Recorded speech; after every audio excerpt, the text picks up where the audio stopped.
Hi, Shannon. Ah, Hi. okay.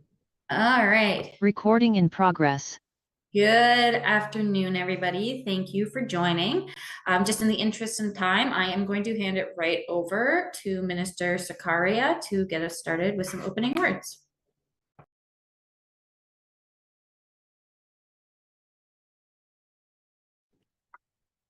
All right, thank you very much. Oh, we just got some feedback here. 1 second. Okay, thank you very much, Shannon, for putting this together, and thank you to everybody that is here today to participate in the roundtable. As many of you know, we've got a large, ambitious capital plan on transportation with respect to building highways, subways, bridges, and as of last week, announced a almost 60-kilometer long tunnel that will run from Brampton, Mississauga, all the way down to Scarborough and Markham. So very exciting things happening at the Ministry of Transportation, and an opportunity for us to continue to build transit. We're in this position today.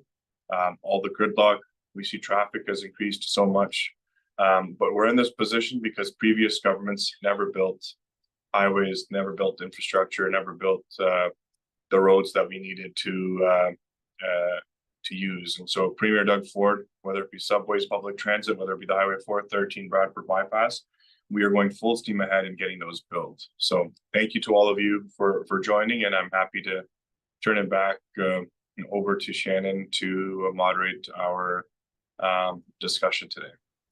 All right, perfect. Thank you, Minister. So first I'm going to go to Sarah with VIP 51. Thanks, Shannon. Hello, Minister. Hello. Hello. Thank you for sharing this object with us, and with some new announcement updated this morning. So now I have a question. So could you talk about the options of buying back Highway 407? So will our government consider it? Thank you.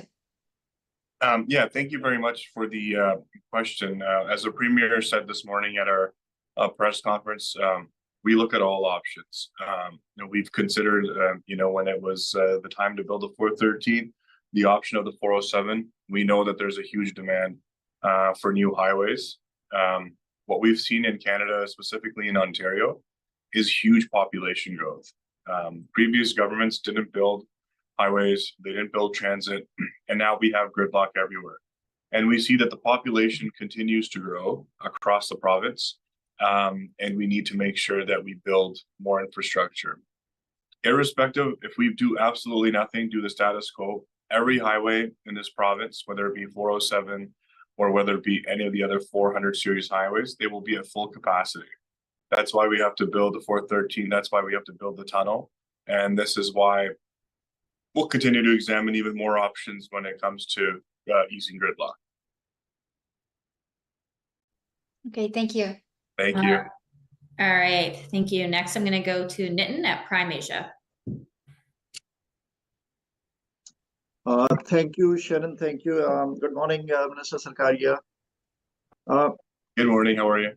I'm very good. Thank you. So this Highway 407 already, our colleague, she asked this question. So my question is, did Ministry of Transport released any written notification in terms of visitors getting commercial driving license? Because we have heard that recently MTOs are very strict and MTOs are checking on the roads. But any written notification released, or in coming days, weeks, Ministry is planning to release a written notification that if anyone is caught, they will get penalized? Or what kind of plans Ministry have on this? Thank you. Yeah, no, absolutely, Nathan. Thank you. And I know you've raised this one in the past as well, including the press conference. So we are going to come forward in the next 2 to 3 weeks, as soon as the legislature is back in session, with a package of a legislative package that has even more provisions with respect to commercial vehicle safety. One being what we have seen has been the loophole around the commercial vehicle licensing process.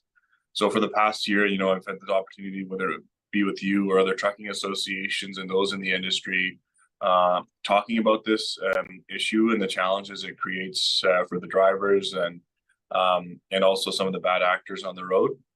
We will be taking more action on this, and we will be definitely updating specifically closer to the resumption of the legislature on what other measures that we can be putting forward to keep our roads even more safer.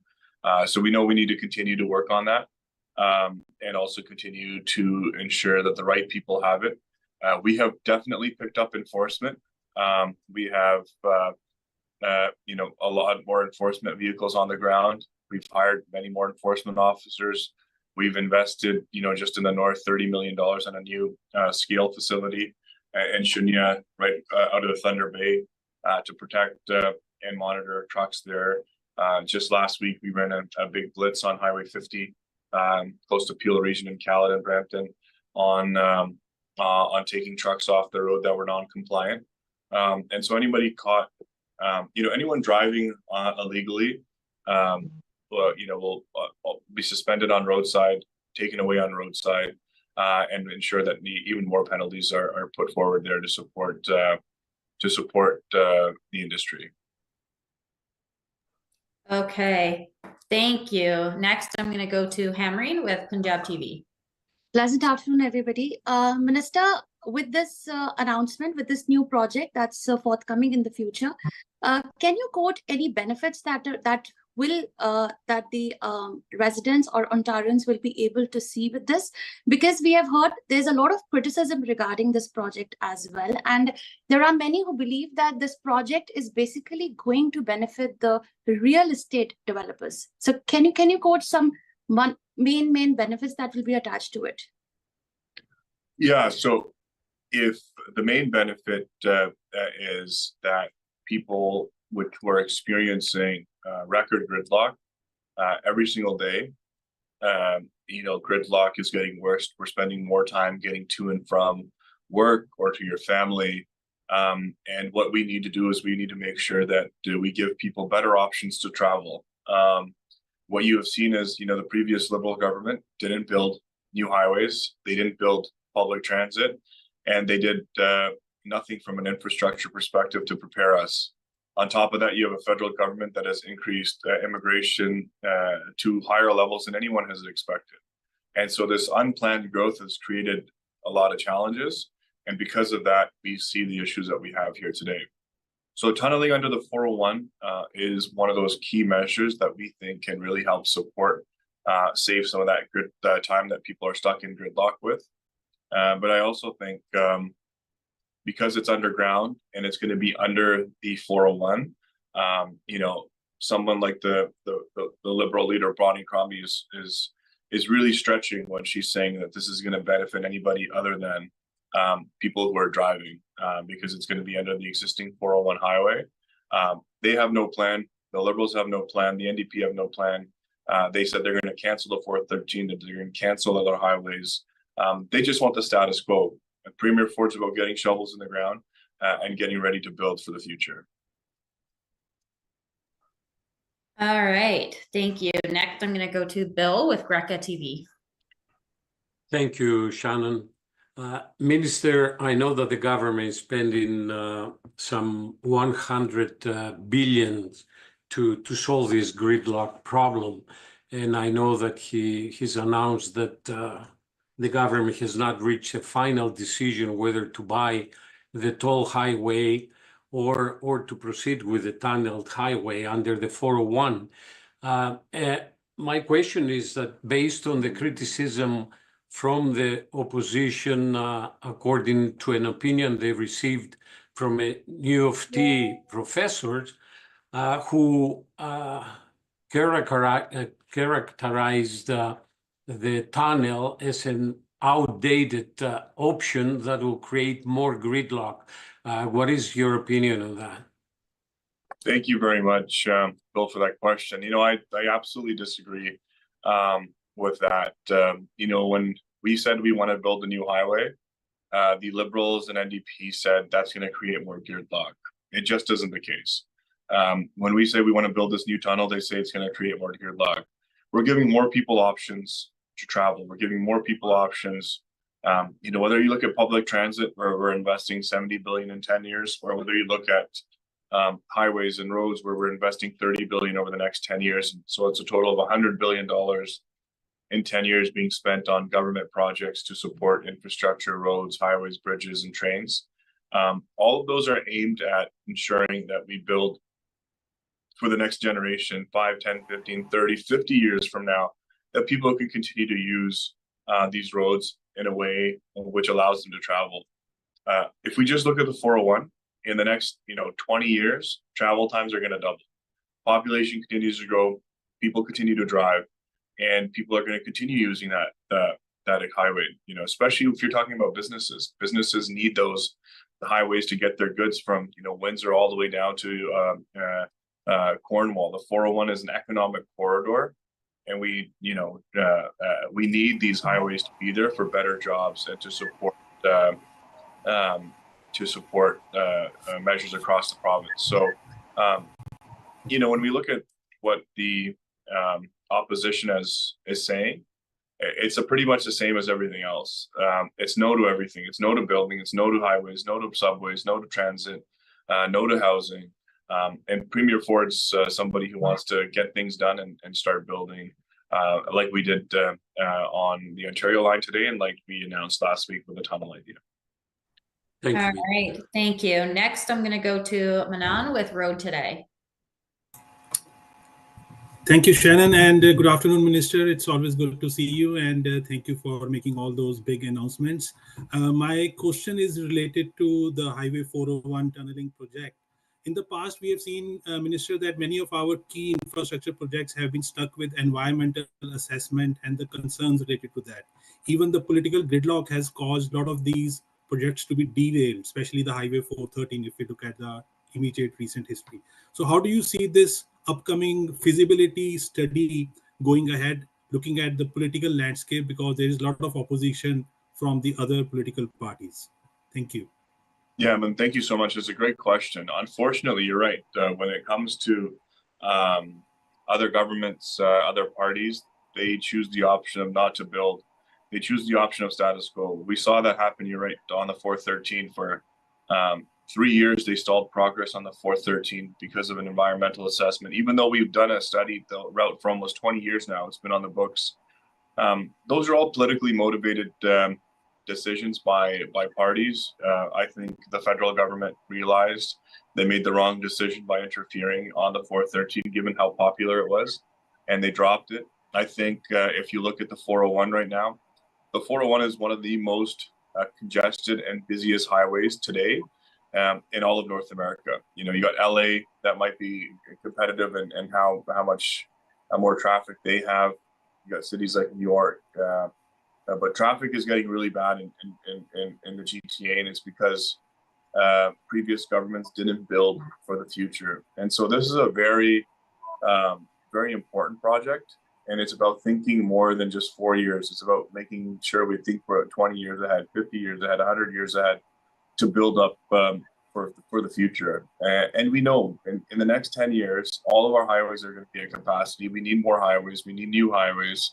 And so this tunneling idea, irrespective of political stripe, is going to be a very popular idea and one that is really needed for relief. And I don't think the federal government, especially the Prime Minister and his team, have a right in any way to stop this project because it's provincial jurisdiction. We have court rulings also that have told the federal government to stay away from provincial initiatives. So we'll make sure environmental rules are followed, but ultimately we will do anything and everything we can to get shovels in the ground on all of our projects as quickly as possible, but also protecting the environment. Thank you. All right. Thank you. Next, I'm going to go to Jasmine with Y Media. Thank you. Hello, Minister. My question to you is, what is the estimated budget for the new 401 Tunnel Expressway, and how is the government planning to allocate those funds? And additionally, if you have any projected timeline for completing this project and the start date, if you have any, that would be really great. Yeah, thank you. So what we announced last week was a feasibility study. So that feasibility study will allow us to understand the costing of it, understanding how to build it, what will be required to build it. So once we get that information, we'll be looking forward to proceeding with it. So our initial part of this plan is to study how it can be done, when it can be done, the timelines it would take. We're looking at all across the world, whether it be Australia, Switzerland, and Asian countries, on how they've been doing their tunneling, Japan, and others, because we know that there's been a lot of tunneling done in the past. Ontario actually has some of the most tunneling being done currently. When you look at the Ontario line, when you look at the Scarborough subway extension and the Eglinton West crosstown extension, these projects are all getting tunneled. And so we have a lot of expertise when it comes to tunneling in the province of Ontario that we're looking forward to learning from and helping us guide our decision as we move forward. So the feasibility study will commence, and we will have an opportunity to proceed after that feasibility study comes back to the province. All right. Thank you. Next, I'm going to go to Taryn at Red FM. Oh, you just have to unmute there. Sorry, good afternoon. And my question is regarding what is the anticipated capacity of the tunnel and how will it integrate with the existing transportation networks? Yeah, so there's many ways that we're exploring for the tunnel from an integration perspective. The feasibility study will tell us, where we can allow for exits, where we can allow for integration into the design phase of it will allow for the integration element to be studied a bit more. So that is all a part of the process of studying the tunnel and seeing what options are available to us. But it's important for us to get shovels in the ground. It's important for us to look at all of those options. What makes the most sense, how many exits to have, where the exits will be, are going to be a part of the tunneling project and design as we move forward. So I think there's lots of questions that we'll continue to work through. This will be the largest tunnel in the world, and this will be the largest continued expansion of public transit and public infrastructure on highways anywhere in North America. But it's needed because we're growing faster than anyone else in North America, and we need to continue building for the future. So lots more details to be coming with as the project moves forward on the tunnel as well. All right, thank you. Next, I'm going to go to Kalas Lama with My Second Home TV. Thank you, Shannon. Minister, how many qualified tunneling companies in Ontario and Canada? And would you consider outsourcing consortiums qualified, cost efficient, with proven track records who managed to finish huge projects in a very record time, like Egyptian consortiums who did a complete couple of lines underground beneath the existing Cairo?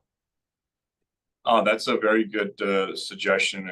We are definitely looking to the entire world. We're going to be having more market sounding opportunities on this, where we're actually going to go to the world and say, hey guys, how can we do this quicker? How can we do this faster? And we would definitely invite international companies to bid on this tunneling project to show us how they can move faster. So the Ontario line, for example, has partners from Japan. It has partners, some of our other lines have partners from Italy that have recently joined and brought their companies here to start building more transit. And the current tunneling that's happening is being done by some of the international companies as well, including locals. One of the largest unions in the world, LAUNA, is an expert in tunneling right here in Canada and in Ontario that leads a lot of the work. So we've built a lot of expertise, but at the same time, we want to continue to build even more expertise across the world. And we're going to seek that input, whether you look at the Middle East, whether you look at Africa, whether you look at Asia, we're going to look, or Australia, we're going to look at how they've done it, how they've built it in Europe, how they've done it, what was the quickest way, what was the most cost-effective way, and use that to then inform all of our work here in the city of Toronto and in the province of Ontario. So that means we have only one company in Ontario.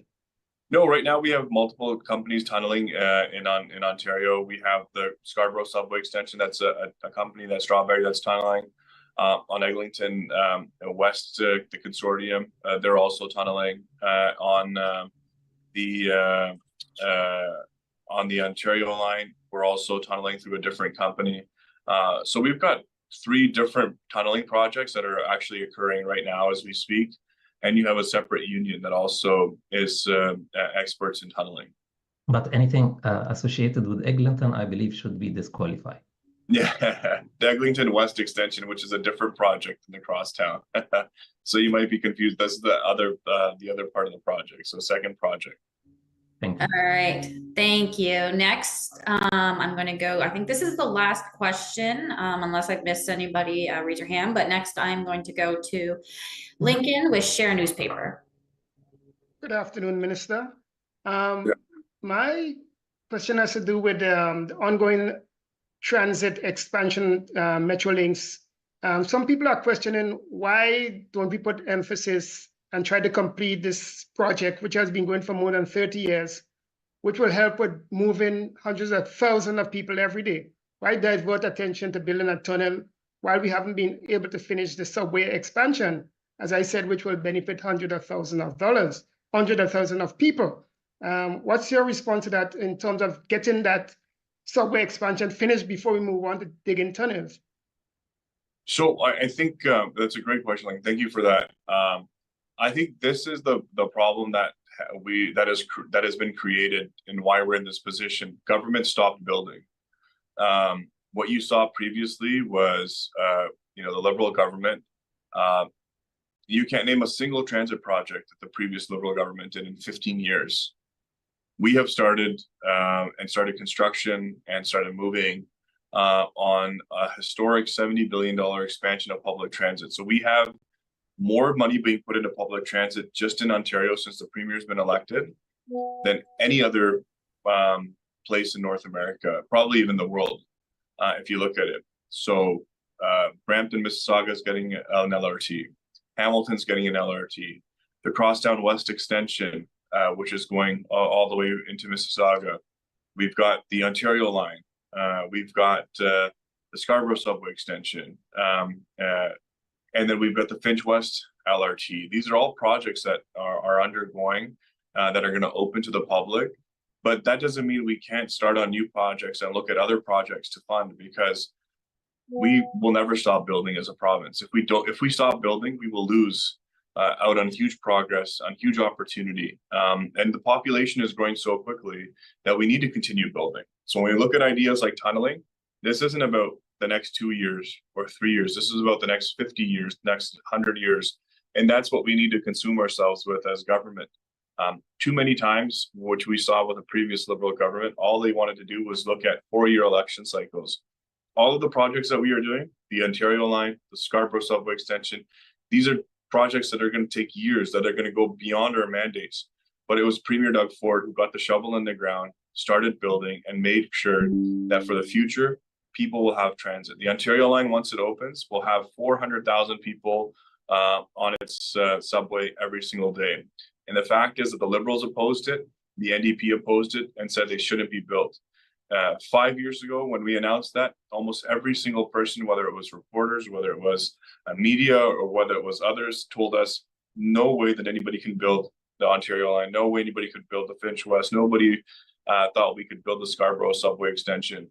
But right now, every single one of those projects has shovels in the ground. Every single one of those projects has made significant progress.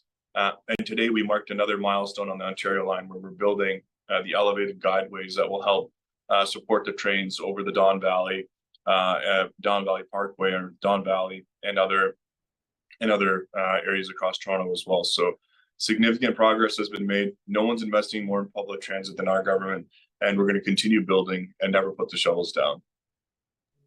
All right, thank you. And this will be our last question. So Logan with Uthaya Newspaper.